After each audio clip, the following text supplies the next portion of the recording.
바닥에서 그릇, 조각이 사방으로 튀어 있었어요. 마치 누가 일부러 내리친 것처럼 산산조각이 나 있었죠.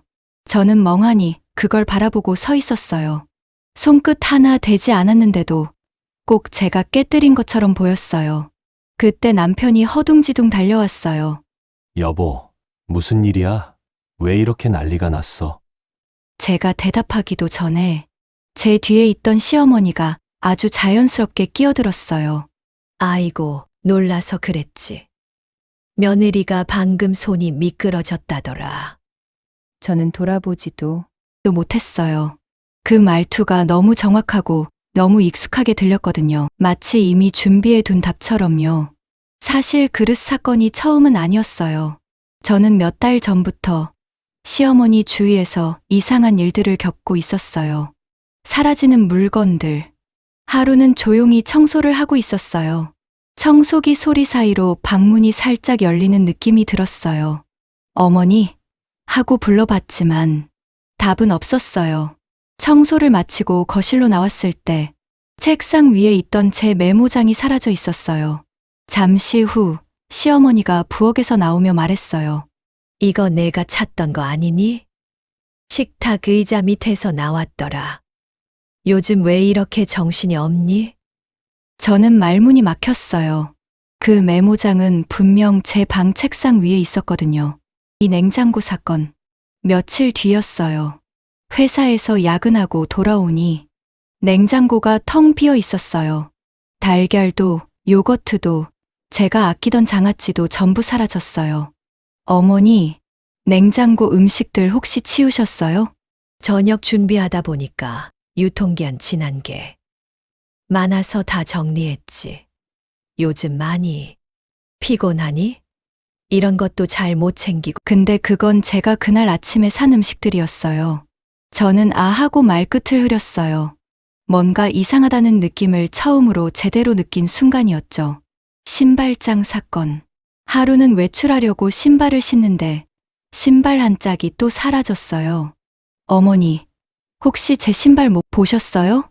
어제 여기 있었는데. 내가 잘못 둔 거 아니니? 요즘 며느리가 좀 산만해요. 나이 들면 더 심해지는데 큰일이네. 그 말투는 걱정하는 것 같았지만 묘하게 비웃는 느낌이 있었어요. 그리고 저는 도무지 이해할 수 없었죠. 내가 왜 이러지? 아니, 내가 문제는 아닌데 내 말에 어투가 바뀐 시어머니. 예전엔 시어머니 목소리가 부드러웠어요. 우리 며느리 밥 먹었니? 이런 느낌이었죠. 그런데 요즘은 미묘하게 달랐어요. 며느라가 오늘 일정은 잘 챙겼니? 정신이 없어서 또 까먹은 건 아니지? 대놓고 말한 건 아닌데 말끝마다 의심을 던지는 느낌이 들었어요. 시아버지의 이상한 말. 어느 날 시아버지가 슬쩍 물었어요. 너 요즘 많이 힘들다며. 어머니 말로는 내가 스트레스를 못 이겨서 집안일을 제대로 못 한다던데. 저는 깜짝 놀랐어요. 저 그런 말 한 적 없어요. 시아버지는 잠시 멈칫하더니 말했어요. 그렇구나. 알겠다. 그 순간 저는 느꼈어요. 뭐가 전해지고 있는 거지? 불길한 깨달음. 그리고 바로 다음 날 깨진 그릇 사건이 일어났어요. 제가 입을 떼기도 전에 시어머니는 이미 제 행동을 정해진 스토리처럼 설명하고 있었어요. 그때 알았어요. 이건 단순한 오해나 실수가 아니었어요. 나는 누군가의 입에서 만들어진 사람이 되어가고 있었어요. 거짓말이 커지다 깨진 그릇 사건 이후 하루도 조용한 날이 없었어요. 어느 저녁 남편이 퇴근하자마자 물었어요. 여보, 오늘도 어머니랑 무슨 일 있었어? 없었어요. 아예 마주칠 시간도 없었는데요. 남편은 말끝을 흐렸어요. 근데 어머니는 계속 힘들다고 하셔서 너한테 서운한 말 들었다고도 하고. 저는 순간 말문이 막혔어요. 그 말 믿어요? 남편은 대답을 못했어요. 속이 쿵 내려앉는 느낌이었어요. 이제 남편도 흔들리고 있구나. 시어머니의 두 얼굴. 그날 밤 설거지를 마치고 나가려는데 시어머니가 부엌 입구에 서 있었어요. 너 왜 요즘 나만 보면 얼굴이 굳니? 나한테 무슨 불만 있어? 저는 당황해서 고개를 저었어요. 아니에요. 그런 마음 없어요. 그러자 시어머니는 한 발 다가왔어요. 부드러운 목소리였지만 표정은 굳어 있었어요. 근데 왜 자꾸 날 곤란하게 만들어? 오늘도 너 때문에 기분이 상했잖아. 저는 입술을 깨물었어요. 오늘? 난 오늘 하루 종일 회사에 있었는데 남편의 누나에게서 온 전화. 며칠 뒤였어요. 갑자기 시누이에게 전화가 왔어요. 올케, 혹시 요즘 어머니한테 무뚝뚝하게 해? 제가요? 엄마가 많이 서운해하시던데. 너한테 혼났다며 울기까지 하셨어. 저는 핏기가 가시는 걸 느꼈어요. 저 그런 적 없어요. 시누이는 한참 말이 없더니 조심스레 말했어요. 혹시 엄마가 많이 서운해하시던데. 너한테 혼났다며 울기까지 하셨어. 저는 핏기가 가시는 걸 느꼈어요. 저 그런 적 없어요. 시누이는 한참 말이 없더니 조심스레 말했어요. 혹시 엄마가 그 말 끝이 묘하게 걸렸어요. 점심시간 회사 알림 메시지가 떴어요. 팀장 메시지. 어머니 병원에 모시고 간다고 해서 조퇴한다고 들었는데 괜찮아? 저는 젓가락을 떨어뜨릴 뻔했어요. 팀장님, 저 그런 말 한 적 없어요. 지금 회사에 있어요. 팀장은 당황했어요. 어머니가 아프신 줄 알고 남편분이 그렇게 말하던데 남편에게 바로 전화했어요. 여보, 아무 말도 없이 왜 제가 조퇴한다고 했어요? 어머니가 너랑 병원 간다고 그러시길래 난 당연히. 저는 숨을 깊게 들이마셨어요. 이제는 시어머니의 말이 누구에게나 사실처럼 들리는 구조가 되어 있었어요. 시어머니의 울음 연기. 그날 저녁 시어머니가 갑자기 거실에서 울고 있었어요. 난 그냥 며느리랑 잘해보려고 했는데. 하루가 멀다 하고 나를 밀어내네. 남편은 곧바로 시어머니 곁으로 달려갔어요. 엄마, 진정하세요. 저는 벽에 등을 붙이고 조용히 서 있었어요. 아무 말도 못했어요.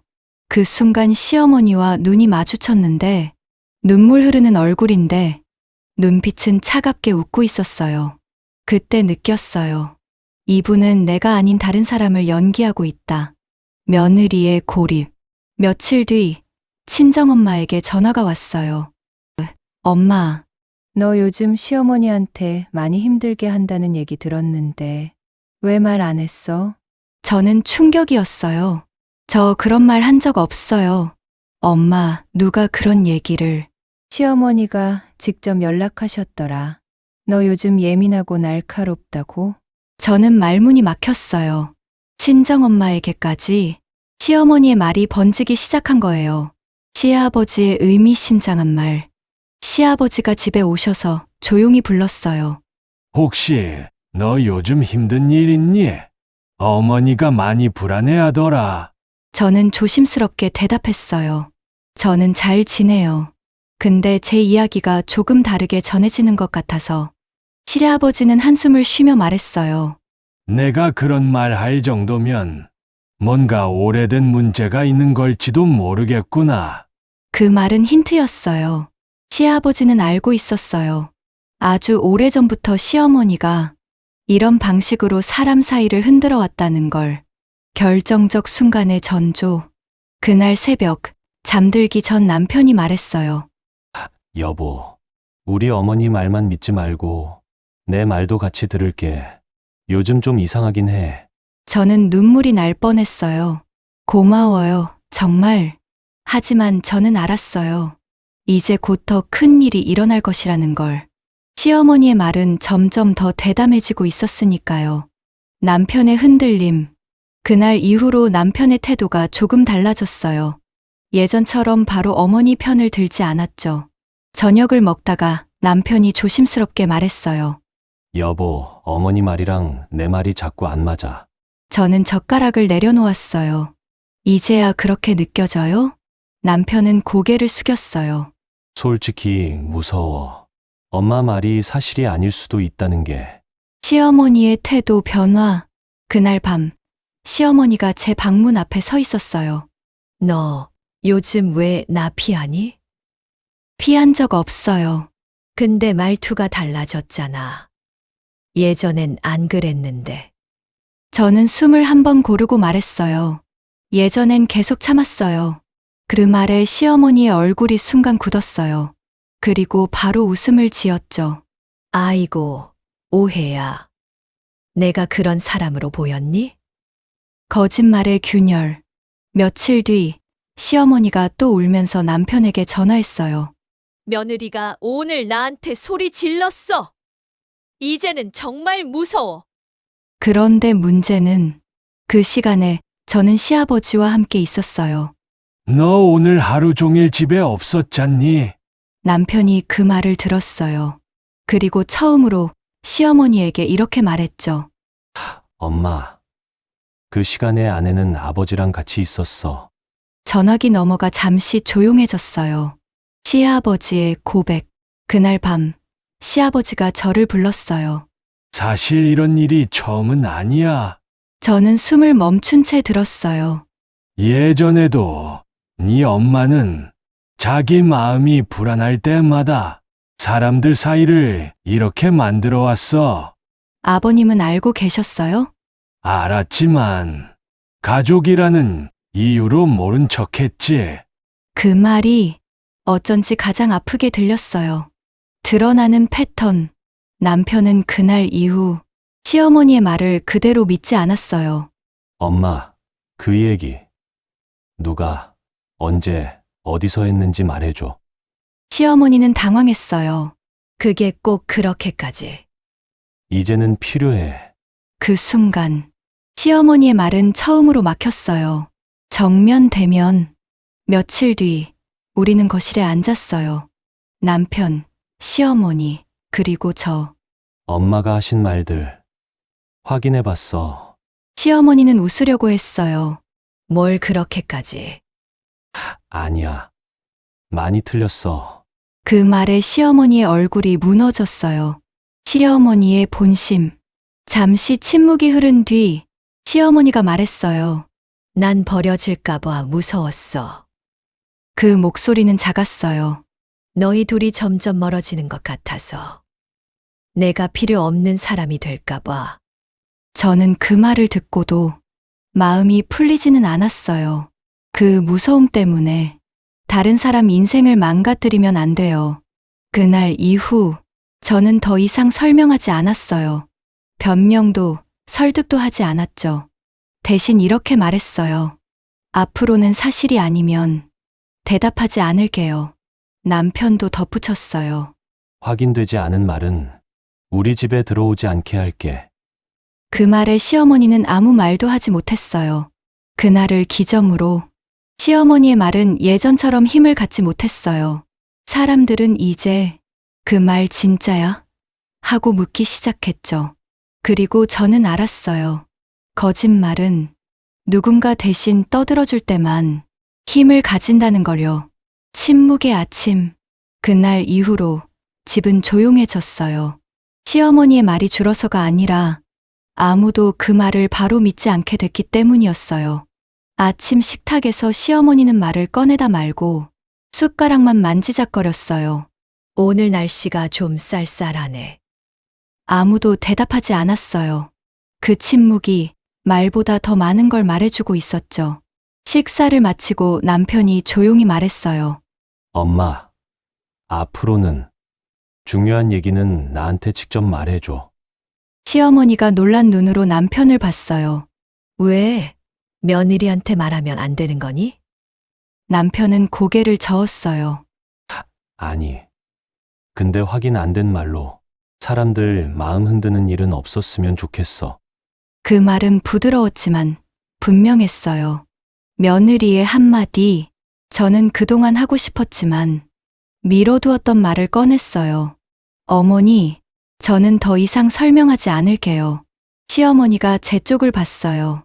사실이 아닌 말이 돌면 그건 어머니 말이라도 저는 대응하지 않을 거예요.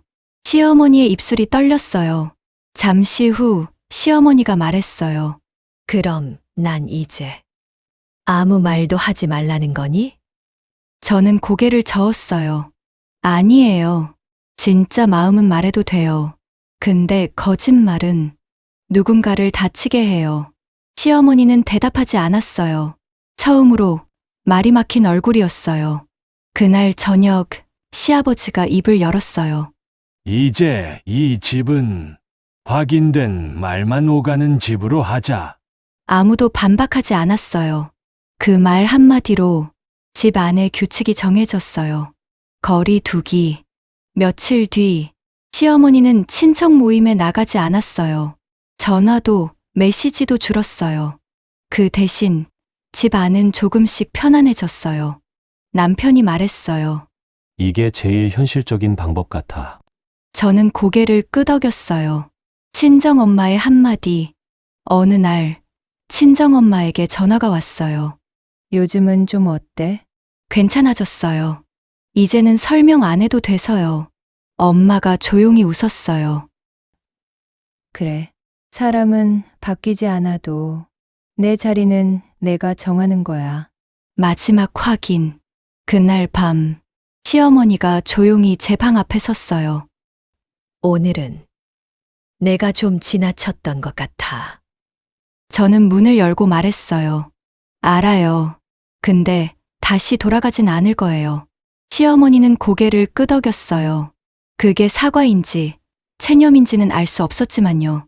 일상의 회복. 다음 날 아침 냉장고는 그대로였고 신발도 제자리에 있었어요. 작은 일이었지만 그게 저에겐 큰 신호였어요.